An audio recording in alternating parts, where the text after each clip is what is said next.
In Excel, freeze panes allows us to lock certain portion of the table. We can freeze some rows, columns, or both rows and columns. For example, this table shows the student's grades in the physics course with a large amount of data. When I want to see the bottom of the table to scroll down, I lose the top row showing the header information. And when I scroll to the right, I just lose the left column header information. This is very frustrating, but we can use the freeze function in Excel to solve this problem. This is what we will do.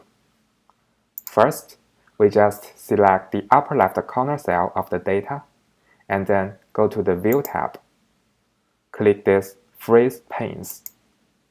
So now you can see, when we scroll down, the header row information stays. And when we scroll to the right, the left header column information stays.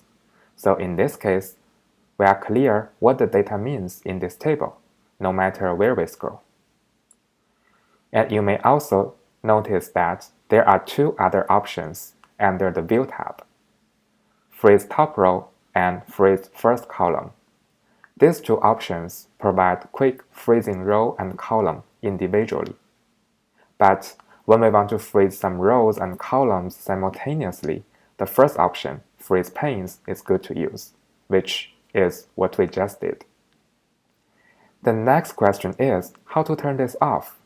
Well, we just need to go to the View tab again.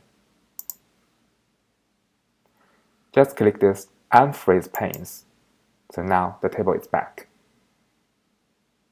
So to summarize, when we have a large amount of data to process, we can just use the freeze panes to lock some rows and columns, so we can better read the data.